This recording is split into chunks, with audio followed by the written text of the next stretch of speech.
This is a Toys R Us store in Redwood City, California, but from what you see hanging on the racks here, you'd think it ought to be called Software R Us. Most of the titles being sold here are for the Commodore 64, one of the original home computers, but there's a lot of life left in that old machine. New software titles still coming out for what is still a very large installed user base. Today we take a look at an oldie but goodie, the Commodore 64, on this edition of the Computer Chronicles.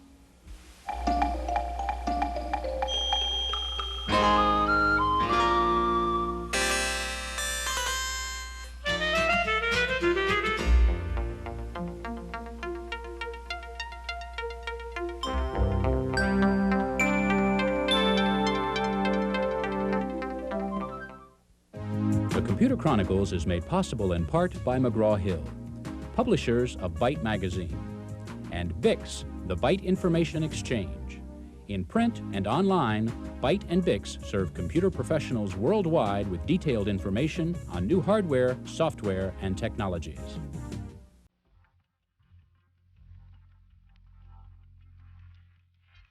Welcome to the Computer Chronicles. I'm Stuart Chaffee. This is Gary Kildall. And Gary, I'm playing this new game from Spectrum Holobyte called Tetris. The interesting thing about it, it's the first game software sold in the United States written by Russian programmers. But what's really interesting is here's a hot new piece of software. What machine does it come out for first? The good old Commodore 64. This is the Model T of personal computers, yet people are still buying them. People are writing new software for it. How come? Well, Stuart, as you know, Jack Tramiel headed Commodore before he moved over to Atari. And Jack's philosophy is to minimize the end user price and just flood the market with the product. He did it with a $10 calculator in the mid-70s, remember that one? He did it also with the Commodore 64, less than $200. The competition was 5 times that price. It's just a good basic computer for a very affordable price. The result is there's about, what, 7 million of these things in the United States alone. It provides a real good hardware bed for software writers because they can take a software development cost and amortize it across these millions of units. The result is you get a lot of good software at a very affordable price. Gary, today we're going to focus on the good old Commodore 64. We'll meet lots of C64 users and see the interesting applications they've developed for the computer. Now, one of the reasons the Commodore 64 is still around is it got a new operating system a couple of years ago, something called GEOS. We begin today by visiting the man who wrote GEOS, Brian Doherty, at Berkeley Softworks.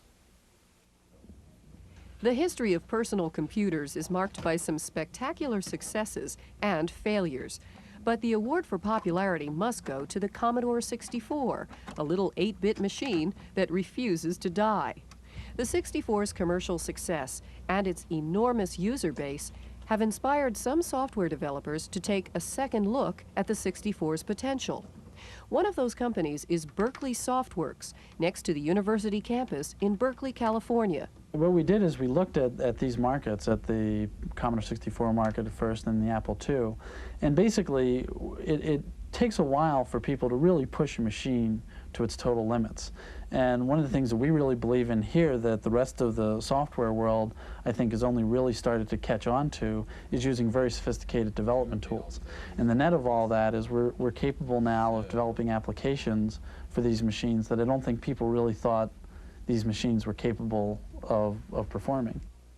Berkeley's most important product is the GEOS operating system, a graphic interface for the 64 and 128 that features pull-down menus, icons, and windows. The new operating system opens the door to some very sophisticated applications, like a spreadsheet called GeoCalc, and GeoFile, a database with user-designed forms. There's even a desktop publishing package, something usually requiring big memories and big budgets. But at Berkeley Softworks, it's all in the code. Mainly it's by coding much more efficiently. The theorem of computer science is any computer program can be implemented by a 1-bit Turing machine. That's actually a theory that's been proven in computer science. So even this 8-bit processor is capable of doing all the things that a much more expensive computer, like say a Macintosh or an IBM PC, is capable of doing. Now, it may not be able to do it as fast, although we try to make up for the limitations and the capability of the machine by programming more efficiently. But you can actually do anything with a computer.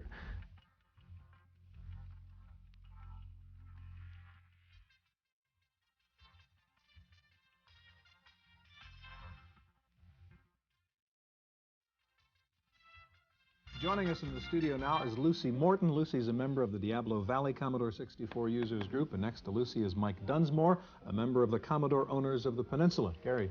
Mike, the Commodore Users Groups, they principally C64 users, or what's the composition?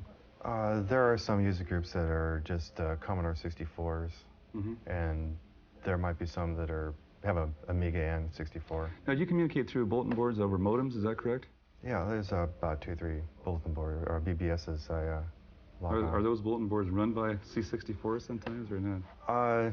Generally on another machine, but they might have Commodore 64 database and downloads, uploads. Say, Lucy, it may be a little presumptuous of me, but you don't appear to be the average game player of using a Commodore 64. Why did you buy a C64? Well, we have always been interested in computers, and my husband also does some programming. And the program is very easy on this machine because you can edit it very easily, and we make mistakes very often. So you're primarily programming in BASIC then, That's right, in BASIC. Now, you have a program that you wrote that helps you make sweaters, is that correct? Well, it helps me to chart them. The making is something else. Okay. Can you tell us a little bit about it? Yes, this is an interactive program, and as you run through the program, it asks you what style you would like. And you have to have one thing before you start, which is the number of stitches per inch and the number of rows per inch, which you get from a swatch like this. All right, we've already decided that we're going to make a jacket and that we're going to have a knit-on band that is knit right in one with a sweater. And so we're going to have it in ribbing. And now we have to decide if we want a V-neck. I think we'll select a V-neck today. And we're going to put the neckband right in one with the front band, so it's a little faster. So the program leads you through this series It leads of you through the whole thing. Then what kind of sleeve do you want? Well, let's take no sleeve for this. Well, let's have a raglan sleeve. Then it asks, do you want long or short? And it will go on with this sort of thing. Do you want a fitted sleeve or straight sleeve? And it goes on through all the questions. Then it will program. Yeah, what do you end up with? Show us Yes, the printout. it will do this on the screen also, but it will end up with something like this, which I guess is this what you'd like to see? Yeah. Yes. Now this Open it up prints here a little out, yes, this prints out all the directions for a sweater very similar to the one that I have on. And the one you're wearing, you designed using your own program. Yes, that's right. That's great. I'm going to turn to Mike now. If you could Yes. slide the computer over to Mike. And Mike, you've been using the C64 to do some kind of artwork. Tell me what you do. Yeah, I've made a few pictures, screens. For what particular purpose? Well, just to make a picture, or sometimes I would put them in it would be a title screen for a program I was working on, or for a menu. And you use the C64 plus what else? Koala Pad. And what kind of software? There's a Koala Pad, The a Koala Painter. software itself. Yeah. Okay, can you show us some of the things you do with Koala Pad? Sure, let me load this Okay. Koala Painter in. Okay, have the menu here. What you would do is you could catalog the disk from that icon. You could save, get, or name and save, so we can just click on the get. Okay, suppose we want to look at Wacko, say. Okay, so we click on get and go up to Wacko, press the button. I already have it loaded. Okay. This is the picture. Okay, that's pretty good. And that is what? What did you create this for? This was for a bulletin board that I knew the guy that was running it, and he wanted to. The Wacko World board. Yeah, the Wacko World, yeah. Okay, can you pull up something else you're in the middle of working on? Sure, just go to swap here, hit that. This is for a program, a menu program. All you would see is this screen here, and I could press A, B, C, D, E, F, G. Suppose you wanted to add some artwork to that screen now. How would you do that? Okay, there's a part down at the bottom I'm still working on. Go to zoom here, put the window down here, and touch up these letters. Select a color. So I want to get rid of that green line. I just do it pixel by pixel, or I could drag the pointer across. And then you could just paint a graphic in that little space on the right if you wanted to, or Yeah. anything you want to do there, huh? This really, it's time consuming. Yeah. Well, one of the interesting things is that this is a video, composite video, same as your camcorders and so forth, so you could actually make titles and all sorts of things for your home videos. And the interesting thing, I guess, Mike, I mean, you have your sort of graphics design station here for an investment of probably well under $400 compared to some of the expensive systems we've seen here Well before. under that. Okay, Lucy and Mike, thank you very much. As we've seen, users groups have been a very important element of the success of the Commodore 64. We asked Wendy Woods to go visit a users group meeting in Foster City, California, and here's her report. If you buy for price, you don't always get good service. And that's especially true for Commodore 64 and 128 owners whose low-cost machines get no support from the mass merchandisers who sell them. Enter the Commodore Users Group, like this one in Foster City, California, where people like Ralph Hornbrook try out programs, trade tips, and just plain get the help that they need. It's almost impossible to describe the help. I mean, being an absolute neophyte 3 or 4 years ago, we knew nothing. Where do you go? What do you do? How do you work these things? We knew we wanted to get into it, but we didn't know how to get into it. What we do is we offer a informal hand-holding type meeting where if somebody doesn't understand how to use a computer, we'll sit down with them, show them how to operate it, show them how to do the various processes that are required to run programs, and show them how to put everything together. In other words, just how to use their computer and use it to productive advantage. Despite the fact that the more powerful Amiga is now seen at the Commodore Users Group meetings, interest in the C64 is still going strong. The price keeps dropping and people keep buying them, which is why it should come as no surprise that membership in groups like this has actually increased over the years. In Foster City, California, for the Computer Chronicles, I'm Wendy Woods.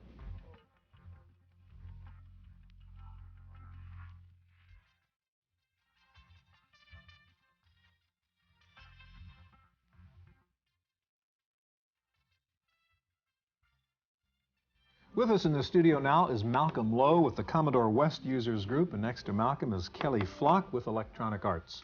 Kelly, Electronic Arts is obviously a well-known software producer and game software producer. How important is the Commodore 64 relative to your whole marketing plan? You know, like the Apple, relative to Apple, IBM PC, and so forth. Well, the Commodore is very important. I would say that it's our second most important format behind the IBM compatible format. What is it about the Commodore that makes it a good target for a game? It's probably the leading home computer with its installed base of like 7 million units.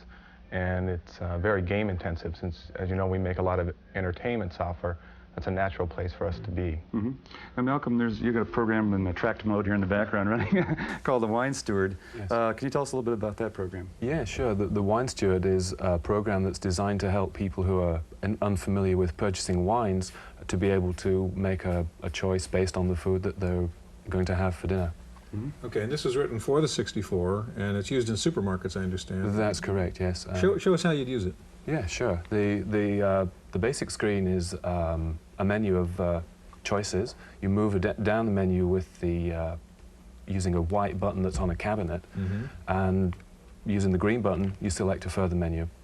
Move down to the choice and select again, and you will be given a choice of total of 9 wines. Okay, so it's making its decision as to what wines to recommend. And that's correct. And there are 3 on the first screen, which are budget price wines. The second screen offers you another 3 at popular price, and the third at premium price wines. How do people like this? They seem to take to it very well indeed. Any particular reason why you wrote it for the Commodore 64? Pretty well an easy computer to program for. Mm-hmm. It has lots of features, particularly color, and you can program different fonts for it. Yeah. Okay, Kelly, let's turn to you. And Electronic Arts has a new game for the 64 called Skate or Die, and I want you to tell me about that. This is a multi-event game where it's kind of like a skateboard simulation where you get to do all the things that you wouldn't normally do unless you... You don't want to risk your knees and your elbow. Right, all the fun and none of the scars, as we say. Okay, Kelly, show me how you play Skate or Die. Okay, this is the half pipe, which is regular skateboarding event, and you do it through a combination that's a kick turn of joystick moves and button controls. There's no need to look at the documentation. Whoop. Oh, you did that on purpose? I wish. I'm going to try and get up in the air on this one. Up. All right. Ooh, beautiful, almost. So it's a combination of joystick and the buttons. Correct. Oh, nice move. However. So there are like 12 different moves you can do in here. Uh-huh. And you get points for the variety of your routine, and you get bonus points at the end. So I got 8,000 points, which is a pretty good score. You can get up to 15,000 points in here. crowd in the background here. Yeah. Kelly, is Skate or Die available on any machine other than the Commodore 64? No, right now it's available only on the Commodore. It was designed on the Commodore and takes advantage of some unique features such as the sprites and the 16 colors and the 3 voices. We're in the process of developing it for other machines. Now, Kelly, are there more things you can do besides just skating on this ramp? Or There's a total of 5 events. The ramp is the only event modeled on real skateboarding, but there's a couple of downhill events where you can break bottles and skate through bushes and through a drain pipe. And there's a pull joust event where you have 3 computer opponents and you get to whop them with the little marine bopping stick. It's a pretty fun little game. Now, what about the price? The suggested retail on it is $29.95. Okay. And is there something about the Commodore market? You just don't get more than $30 for games? As the Commodore market gets older, it becomes more price sensitive. There's a lot more product developed for it as opposed to, say, a market like the Amiga where there are very few games right now. So it's going to be something you're de-emphasizing after a while? No, we make it up in volume. Okay. How do we do it? In volume. Kelly, Malcolm, thank you very much. Gary, earlier this week I got a chance to talk to the new president of Commodore, Max Toy, and I started out by asking him if Commodore looks at the 64 as really a game machine. Well, it would be real easy to say that, but what we have seen in the marketplace is that it's continuing to be used in business. We're seeing it used on broader applications than we've ever seen before. Commodore 64 is being used for desktop publishing. It's being used in the small, tiny business. It's having a resurgence back in the education marketplace. So it is much more than a toy marketplace. Now, I will tell you that we have seen a growth and enhancement in the entertainment marketplace due to some of the software. But we're still seeing new business software being written for the product as well. Is it a current machine? Are people still buying Commodore 64s? The incredible thing about the Commodore 64 is it does continue to grow, and the market continues to expand. We sell worldwide between 1 million and 1.5 million Commodore 64s every year. And what we've seen is a whole new wave of customers coming into the marketplace. Commodore 64 has always been strong in the small, tiny business marketplace, but we're seeing a lot of young, first-time users coming into the marketplace. In fact, I've heard it said that Commodore welcomes more first-time users than any other company in the world. Brand new software is coming into the marketplace, and you got to remember, it's not old technology to the first-time user. And we're seeing a lot of people using this computer as their first entry into the power of computing. And therefore, you're bringing new customers in every year come into this marketplace. And so it is new technology as far as they're concerned, and we see software people continuing to use the high-performance capabilities for a very high-value dollar. Who do you see then right now as the competition for the 64? I mean, is it the lower cost Apple, or is it the Atari ST, or are you going up against Nintendo and Sega in a way? Well, the answer really is probably C, all of the above. You know, at one end of the marketplace, you compete against the Nintendos, the game machines, and what we're seeing are parents who are deciding that they would much rather have more than just a game machine for their children to use, and use the entertainment software and take it a step further with education and real use that the child can use it for. But at the same time, we're still seeing it used in business. We're seeing it used in television production environment as well. It's a very, very important part of our business. It's continuing to grow. We're continuing to spend our research and development dollars on the product and the peripherals and the support capabilities of that product. So it's a very, very important part of Commodore's existence today and its future. If you look at our greatest assets, they're an install base, there are manufacturing and design capability to build a machine from silicon up, and the fact that we've got such a strong, active user group community.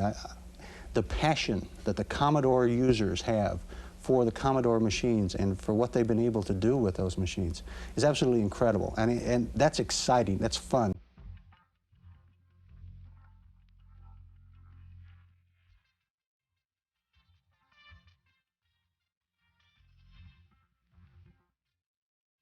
Joining us in the studio now is Bill Morrow, a Commodore 64 user from Pacifica, California, and behind Bill, Gary, is a table full of synthesizers, all hooked up to a 64. Bill, you're a very accomplished musician. What is it about this Commodore 64 that makes it a good music computer? Number one, it's very inexpensive. The other thing is the SID chip, and that's the sound interface device. Okay, what does the SID chip do? Well, it makes sound. It has 3 musicians in it, you could say, and these 3 musicians can play individual notes separate, or they can play them simultaneously. We can have a flute and a bass and a violin playing all at the same time. Okay, and then you can experiment with the different sounds and mix them and so forth. I can study the attack, delay, and sustain and release. Okay. Now you've got some software in here, some composition software called Master Composer, is it? Uh-huh. Show us how that works using the SID chip, Bill. Well, here you can see I already entered a few notes. Let me go over here. And I have 3 voices. I've got my musician number 2 here. And you see I have some rest up there. So I have about, I would say I have 16 positions that I can okay, and if you wanted to go ahead now and listen to that music, you would just put in there. And this is using only a SID chip, right? Right. No synthesizers, right? No, just the Commodore power. Okay, you want to listen to? Yeah. All right. And it's showing the notes that it's playing as it goes on, huh? And that's all just coming out of the 64. As they're playing. That's all coming out of the 64, no help. And they're the notes you had entered before. This is a little piece of music you wrote in there. Okay, can we turn that off just a second? And I want to ask you now to give us the whole ball game here and hook up all your synthesizers and see if the 64 can handle all of that. So what do we do to do that? Okay, first of all, I have the MIDI interface hooked to the Commodore, hooked up with the Commodore. And from the MIDI interface, I go through my MIDI through box, which we can't see. And from that, I'm hooked up to 1, 2, 3 keyboards, which all are multi-channels. And I have about 14 channels, or tracks. The musician would think of them as tracks, different tracks running. Then we have the drum machine, and we have a sound generator over there, which gives me about 16 tracks. And what's the software that's controlling all this? The software is Dr. T's software, and it's a very powerful software. You can record with this just like you're recording in a studio, like they say, take 1 and you play. Or you can insert the notes from... okay, how about take 1? Let's hear what it sounds like. Yes, take 1, it's like, okay. Tell us what you're doing. I'm doing an original tune that I and James Anderson co-wrote. Okay.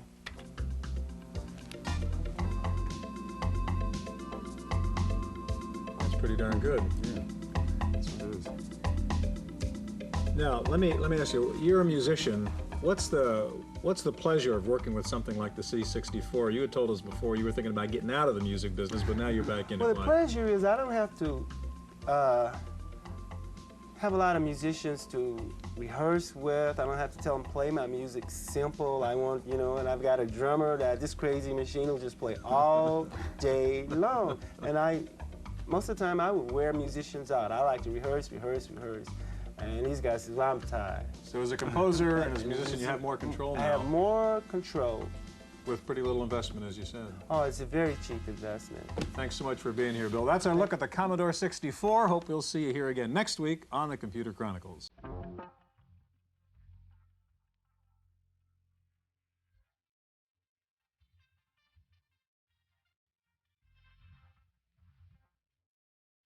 In the random access file this week, there are reports that the new DBase 4 program has some bugs in the SQL mode.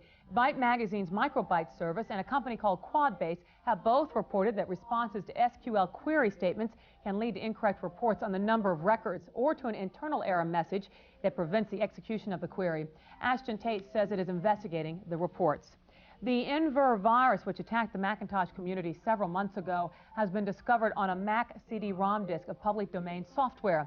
The virus infected 7 files on the disk, including a HyperCard stack and Stuffit. The disk is called the Mega ROM, and it's produced by Quantum Leap Technology. The company says it has found and eliminated the virus and that new copies of the disk are clean. The Inver virus was passed on through a hard disk utility. It infects applications and eventually causes an unrecoverable systems crash. The virus reportedly can be detected by the Virus Detective program, but can sneak by Apple's program called Virus RX. The Russians say they have been hit by their first computer virus. The virus, known as DOS-62, infected 80 computers at the USSR Academy of Sciences. The Russians suspect the virus got into the system after some students who attended an international summer computer camp attempted to copy some infected programs using the Academy's computers. IBM says it has developed a new experimental circuit that could lead to PCs with mainframe speed. The CMOS circuit is 1/300th the thickness of a human hair. It can switch on and off 30 billion times a second. A memory chip using the new circuit could contain up to 256 megabits of information. Time for this week's software review. Here's Paul Schindler. In our available minute, we can't settle the age-old question of whether you really need an encyclopedia or not, but if you decide you do, for yourself or your children, which would you rather have? These 20 volumes or this compact disc? This is the Electronic Encyclopedia, and it contains all the text from the Academic American Encyclopedia. That's 9 million words, 30,000 entries, 60 megabytes of data. You can pay $1 a minute to access this encyclopedia online via Dow Jones, or you pay $300 once and have this in your home. Now, we're not going to show any screens today because screens full of text aren't very interesting to look at. But I can tell you that when you give the Electronic Encyclopedia search program a word, it finds every article in the encyclopedia that includes that word and tells you the headline of the article. You can read it, print it, or put it in a disk file. Now, be careful what you do with that disk file because you don't want to plagiarize this work. Now, I know in order to use this, you need an $800 CD-ROM player for your PC. Believe me, this isn't the last CD-ROM program you'll want. The Electronic Encyclopedia is $300 from Grolier Electronic Publishing in New York. For the Computer Chronicles, I'm Paul Schindler. Hewlett-Packard has announced that it is introducing a new 386 computer that uses EISA bus architecture. The bus will enable 32-bit throughput, but will be compatible with the existing AT-type boards. The new HP machine is set to ship in the second half of 1989. SAC Technologies has introduced a new English language DOS interface called DOS Talk. It's a piece of Lisp software that lets you type in natural language commands for normal DOS functions. The software sells for $89.95. Chartered Electronics of Singapore has introduced Faxility. It's a black box which attaches to your computer and lets your fax board receive faxes, even if your PC is turned off. The box will sell for $145. It's awaiting FCC approval. Finally, what happens when two computerized machines mate? You get an ATM machine that sells stamps. Equibank of Pittsburgh is selling the new machines to banks, and the nice part is you don't even need money. The ATM will automatically charge your checking account for the stamps you buy. That's it for this week's Random Access. I'm Cynthia Steele. The Computer Chronicles is made possible in part by McGraw-Hill, publishers of Byte magazine, and Bix, the Byte Information Exchange. In print and online, Byte and Bix serve computer professionals worldwide with detailed information on new hardware, software, and technologies. For a transcript of this week's Computer Chronicles, send $4 to PTV Publications, Post Office Box 701, Kent, Ohio 44240. Please indicate program date.